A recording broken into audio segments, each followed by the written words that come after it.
విషయం లేదు, అది వచ్చే అవకాశమే లేదు. దాని మీద మీరు ఎంతకాలం చేసిన ఉపయోగం? మొదట్లో చాలా గోల్ చేశారు, కోర్టుకి వెళ్ళారు, కోర్టు కూడా ఏం పట్టించుకోవాలా. ఇప్పుడు కూడా మీ ప్రతిసారి అసెంబ్లీ వచ్చినప్పుడల్లా మాకు ఇష్టం వస్తాం అంటారు, వాళ్ళు ఏమో బాగుంటారు. ఇదే కదా జరిగేది. మీరు సాధించలేరు, ఎట్టి పరిస్థితుల్లో సాధించలేరు. సేమ్ అదే ఇది కూడా అంతే. ఇవ్వడానికి మాకు ఎక్కడ ఉంది చేత, మీరు భలేవాళ్ళు, మా దగ్గర కూడా ఉంది, ప్రొవిజన్ లేదు, చట్టం ఒప్పుకోదు. ఇది కూడా అంతే, ఇది కూడా అంతే. ఇది కూడా గోల్డ్ మెడలిస్ట్ ఇచ్చే అవకాశం లేదు, అవకాశం లేదు కాబట్టి ఎవరు ఆ గోల్డ్ మెడలిస్ట్ కాదు, మిగతా వాళ్ళ సంగతి ఏమన్నా అవకాశం ఉండేటట్టు చెప్పండి, నేను కూడా ఖచ్చితంగా మాట్లాడతా. నేను కూడా ఖచ్చితంగా మాట్లాడదామని నాకు కూడా ఉన్నది. నేను ఆల్రెడీ ఈ టీడీపీకి అనుకూలమైన మీడియా అని చెప్పిన దాంట్లో అప్పట్లోనే చెప్పాను, నేను ఖచ్చితంగా అధికారులు వచ్చి చెప్పమానండి, ఈచ్ అండ్ ఎవ్రీ పర్సన్ గురించి చెప్పమానండి, ఎందుకు మీరు దాచుకుంటున్నారు మీరని చెప్పా. వచ్చారు వాళ్ళు, ఆల్రెడీ ప్రతి అధికారి వచ్చి చెప్పాడు. ఇంకా ఏం చేస్తాం దానికి, ఇంకా ఏం చేస్తాం? నేను ఆల్రెడీ మాట్లాడాను. ఇంకా మీరు ఇంకా దాన్ని లాగి పీకి చేస్తే దానివల్ల ఉపయోగం ఏంటి? ఇంకా రెండోది ఇప్పుడు ఆ కుర్రాడి విషయం మంచి విషయం చెప్పారు విద్యాసాగర్ గారు, అయితే సారీ కాకమాన రాజశేఖర్ గారు. కానీ రాజశేఖర్ గారు చెప్పిందని విద్యాసాగర్ గారు అతను ఏదో వైసీపీ అన్నాడు. కానీ నేను సాగర్ గారు చెప్పిన దాంతో విభేదిస్తాను. ఎందుకంటే అతను వైసీపీ అవడమనివ్వండి, టీడీపీ అవడమనివ్వండి, బీజేపీ అవడమండి, ఎవరైనా సరే అతను ఒక క్యాండిడేట్ అన్నప్పుడు అతన్ని మనం అడ్రస్ చేయాల్సిందే. అతను ఏదో పార్టీ వాడా ఇంకోటి మనకు సంబంధం లేదు. అతను కాదు శ్రీరామ్ గారు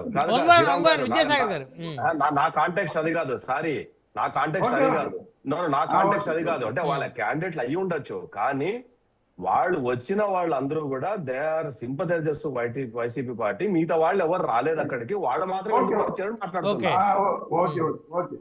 ఎనీవే ఇప్పుడు రాజశేఖర్ గారు ఆ బాధితుడిని చూపించారు కాబట్టి ఖచ్చితంగా ఆ బాధితుడిని అడ్రస్ చేయాలి. ఇప్పుడు అది అలా మీరు ఎవరినన్నా, నేనేమంటానంటే ఆ బాధితుడు కానీ మిగతా వాళ్ళని కానీ నేనేమంటానంటే, మీరు ఆ రోజు జగన్మోహన్ రెడ్డి గారి దగ్గరికి వెళ్ళారు, మీకు ఏమైనా అయ్యిందా? సరే మొత్తం అధికారులు వచ్చారు చెప్పారు, సరే కొంతవరకు మీకు క్లారిటీ వచ్చి ఉండాలి, ఇంకా రాలేదనుకోండి. నేను మళ్ళీ అంటున్నా, ఇప్పుడు మీరు రాజకీయ పార్టీల దగ్గరికి వెళ్ళబాకండి.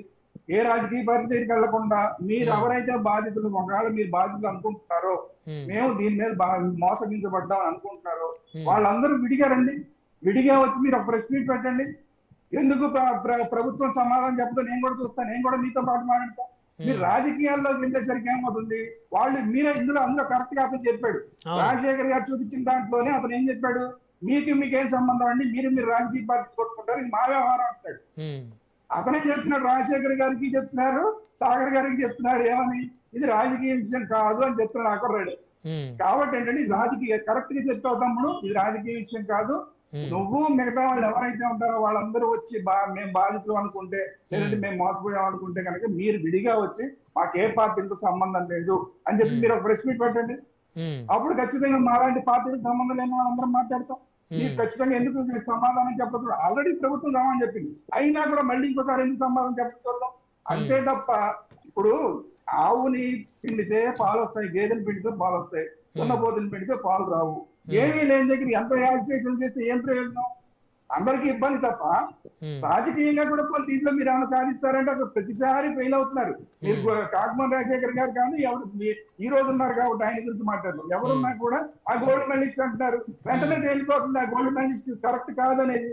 అతను సాధించిన విషయం వాస్తవం, కానీ అది అప్లోడ్ చేయలేదు, తెలిసిపోతుంది. సో ఇక్కడ వాదించడానికి ఏమి లేదు అక్కడ. అలాగే మిగతా వాళ్ళ విషయాలు ఉన్నాయి. కాబట్టి ఏంటంటే మనం ఏది లేని దగ్గర మనం దాన్ని ఏదో సాధిద్దాం అనుకుంటే కనుక వర్కౌట్ కాదు. ఖచ్చితంగా మీరు ఎవరైతే బాధితులు ఉన్నారో వాళ్ళ పక్షాన్ని నిలబడదాం అనుకున్నారో అంతవరకు వెళ్ళండి. దానికోసం ప్రభుత్వంతో సమాధానం రప్పించారు, వెళ్ళండి, అంతే, అక్కడ వదిలేయండి. అయిపోయిన తర్వాత కూడా ఇంకా దాని పీకి లాంటిది ఏమవుతుంది? అంతకుమించి సమాధానం ఏమి రాదు కదా. చెప్పాల్సిన సమాధానం ప్రభుత్వం చెప్పేసింది, అంతకు మించి ఇంకా సమాధానం చెప్తామంటే ప్రభుత్వం చెప్పిన సమాధానానికి బాధితులు సాటిస్ఫై అయ్యారు అనుకోవాలా? అసలు వాళ్ళ బాధితులు అనాలా, లేకపోతే మన విద్యాసాగర్ గారు చెప్పినట్టు మెన్షన్ చేయలేదు, స్పోర్ట్స్ కోటా సంబంధించి వాళ్ళకు ఉన్నటువంటి మెడల్స్ మెన్షన్ చేయలేదు అన్నారు కదా. నేను కూడా కాసేపు వాళ్ళ తరఫునే మాట్లాడతా, వాళ్ళ బాధితులనే కాసేపు అనుకుందాం. రండి, మీరందరూ రండి, విడిగా రాజకీయాలతో సంబంధం లేకుండా మీరు రండి, మళ్ళీ ఇంకొకసారి చెప్పిద్దాం. ఏం చెప్పడానికి ఏమి గవర్నమెంటే మొహమాట పడక్కర్లేదు. ఇది ఇన్ని మాటలు పడే బదులు ఇంకొకసారి చెప్తారు, బాబు నీ హాల్ టికెట్ ఏంటి, ఎందుకు జరిగింది, ఏం చెప్తారు. ఏమో దానికి పెద్ద ఒక పూట ప్రెస్ మీట్ మీరు వాళ్ళు కూర్చుంటే అయిపోతుంది. దానికోసం అని చెప్పి రోడ్ల మీద వాళ్ళు పోలీసులు తొక్కేయడాలు, పోలీసులు తోచేయడాలు, మీరందరూ అరెస్ట్లు అవడాలు, ఎంత రచ్చ అవసరం లేదు కదా. కాబట్టి అందుకని విషయం ఉన్న దగ్గర మీరు ఎంత చేస్తే కనుక ప్రతిపక్షానికి కూడా మంచి పేరు వస్తుంది. ఇప్పుడు దాకా మీరు చేశారు, ఓకే, వెల్ అండ్ గుడ్, చాలా బాగా చేశారు, ఆపేసేయండి. ఎందుకంటే విషయం లేదు. పోనీ కోర్టు ఏం చెప్పింది, పోనీ కోర్టు ఏమైనా చెప్పిందా, మీరు వెళ్ళారు కోర్టుకి, తీసి పక్కన పడేసింది కదా. ఈ విషయంలో కూడా పక్కన పోతుంది. ఇప్పుడు అదే సిబిఐ ఎక్కలేదు, ఏమక్కర్లేదు అని చెప్పింది. అయినా సరే మీరు పోరాటం చేస్తూ ఉంటారు. ఇప్పుడు మీరు ఇచ్చిన సిబిఐ, మీ టైంలో వచ్చిన సిబిఐకే ఇప్పుడు దిక్కులేదు. రథం కాలిపోయి మీరు సిబిఐకి ఇస్తామంటేనే దానికే ఇప్పుడు దాకా సిబిఐ దిక్కులేదు.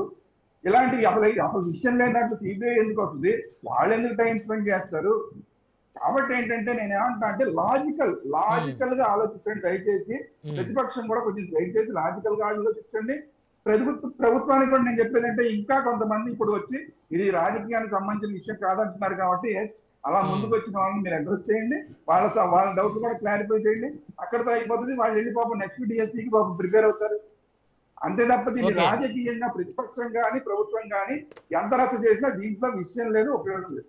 రైట్. కంక్లూజన్ తీసుకుందాం అనుభవం. రాజశేఖర్ గారు, సో ఇప్పుడు కంప్యూటర్కి తెలియదు కదా, స్పోర్ట్స్ మెన్స్ వాళ్ళకున్న ర్యాంకులు, వాళ్ళ మెడల్స్, వాళ్ళ మెరిట్. ఇప్పుడు విద్యాసాగర్ గారు చెప్పగానే అప్లై చేయలేదు అనగా